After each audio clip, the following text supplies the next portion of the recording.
all. Thanks for joining again. In this episode, we will be reviewing Rajasthan Royals as our preview and lead up to IPL 2026. Yeah.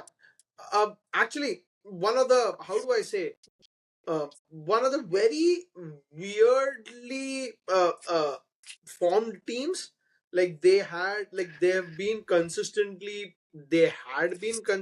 bad like for a few years, and then you had that change where Sanju Samson became the captain, and you had Josh Butler, Yashasvi, and all of those where Um, I think they went to the final twice, or once, and then they made the playoffs like 3 out of the 4 years or something, and they were yep. doing great guns. And then again, they seem to have had a turmoil, a bit of a restructure, lots of changes in the team.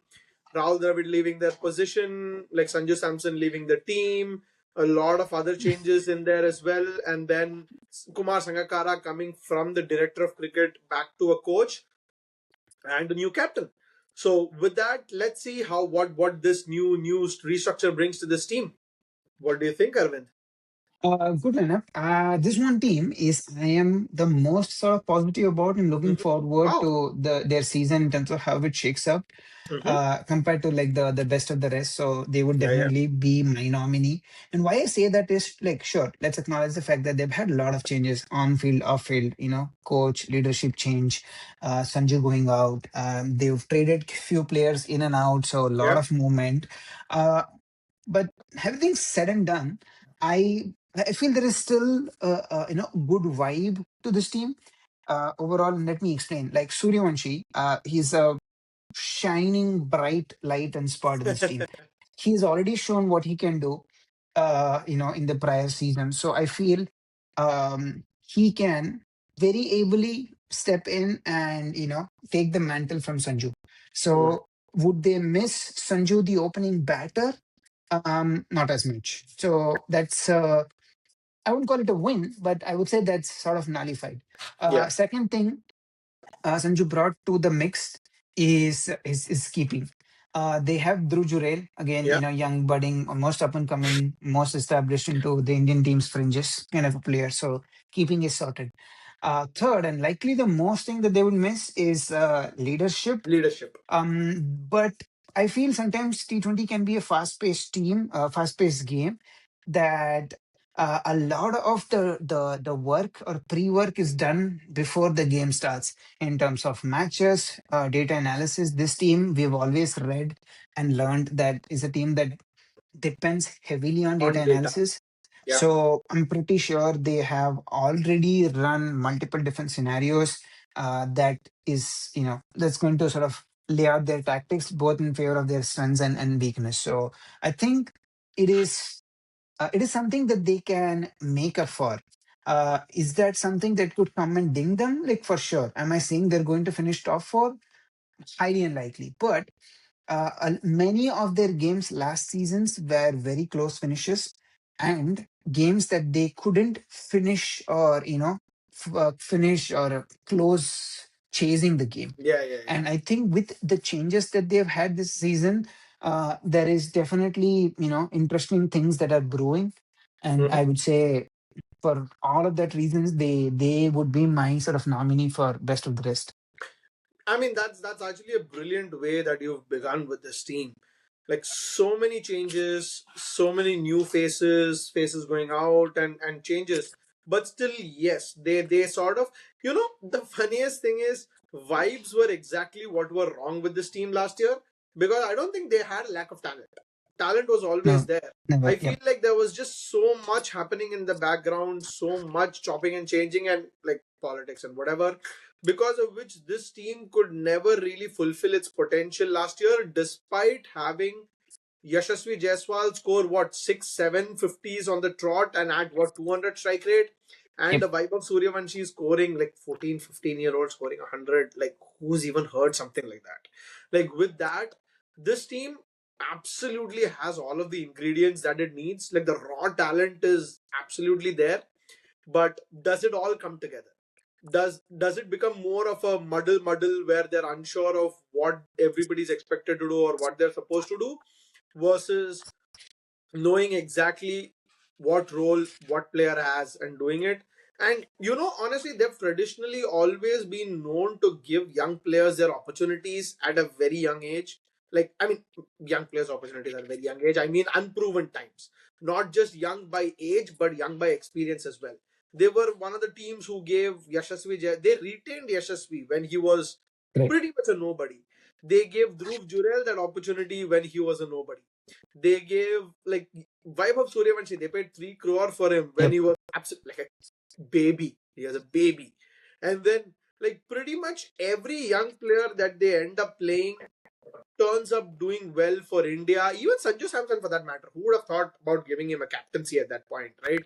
So, I mean, having said that, ingredients are there, but yeah, I mean, it's gonna be. And honestly, I feel like they have a good 12, 14 maybe, but other than the 12, 14, they lack a squad as such to actually build this, how do I say, for options. Let's say if somebody has a bad year, let's say somebody gets injured, I don't think they have a lot of backups who can come in and make that difference. So that is one thing which I feel might sting them. But yeah, having said that, let's talk about some of the strengths and weaknesses of this team. Do you want to talk about some strengths of this team? I'll start from where you left. I think this team is by and large a very youthful team, which can come, uh, given how this new and bold this generation is. Yeah, yeah. They're pretty much fearless. Let's start with Suryavanshi. Man, Oh can man. go gung ho. Jaiswal, Rian Parag, their captain, Yeah, captain leg this season, has shown that skills. He led a couple of games for them last year. yeah, Uh, Definitely not the up and coming talent no more. He's yeah. likely a more stable and established player in the team, but still is fearless. Has Hmm. almost gone on and finished games for them in the past. So Hmm. again, shows that he has the skill and talent. Dhruv Jurel again the same. So I would say overall, from start to bottom, they have sort of youthful vibrance in the team, and there is a warming story in homecomings of both Jadeja and Bishnoi. Yeah, They can really be very good additions to the team in the midfield and the spin department. So yeah. I overall, Do, given the do mix, you I do you have feel. a particular thing that you would like to pick as a strength for this team? Um, that's the thing. I'm not able to come up with one thing, but the fact that, I think the vibe overall in the team is much settled, more calmer than, at least definitely the last season. So that Hmm. definitely will come and help them a bit. So I'd probably pick that as, something to look forward to in this season. Okay. Sure. So I mean, in terms, like, now that you've spoken about their strengths, I would like to talk about one particular weakness, which I feel is going to be sort of the difference between this team making the top four versus not making the top four, and that is death bowling. Because uh, of all teams, every team that you pick, any team you pick, there is at least one bowler who's the designated death bowler who's actually good at it. Yep. I'll say, like, Mumbai, you don't have to talk about it. I mean, Punjab has something. Our LSG has somebody. You have a certain RCB. Even SRH has a designated death bowler in Harshal Patel. But the one thing that does not have a proven good death bowler is RR. Sandeep Sharma, they tried him as a death bowler. He really got tonked last year. Jofra Archer is absolutely not a death bowler. He Tushar actually is the Deshpande, opposite of death bowler, where he gets, like, he actually kills his own team. And then you have Akash Tushar Bhatt. Deshpande, Again, I don't see. Honestly, the problem is Tushar Deshpande, very unproven and doesn't really have one specific skill set to say he bowls Yorkers well, he bowls slower ones well, he bowls bouncers well. You don't really know what is he good at. Especially, they had the one death bowler, I'll say, in their team is Akash Madhwal, but I mean, yeah, you don't really know how much he's played. He's barely played, and whenever he's played, other than a handful of games, he's gotten tonked pretty much, and they didn't show a lot of confidence in him last year. So that is, yeah, I mean, that is one thing which I feel will turn this team to say, if their death bowling somehow they find a solution which works, that can actually bridge the gap in this team. But on paper, it seems to be one of the biggest glaring weaknesses, because at the end of the day, if you're defending a total, you need that one bowler who can be that difference maker for you, and I don't see that for them in the back end. Um, yeah, I mean, with having said that, they are actually hit with a big injury in Sam Curran, whom they traded in as part of the deal to get Sanju Samson the other side. Yeah, He's been ruled out of the tournament. I feel he might have been one of the candidates to bowl in the death, because even for England, he true. was a death bowler. So that, I'm sure, is going to sting them really bad. With that being said, like, what do you think their 11 looks like, or any changes that you foresee in their 11? One thing I would call out is we likely had Hitmeyer down the order, Yeah, just yeah, based on what we saw from him in the years priors. They tried using him as a finisher, finish. didn't really come good.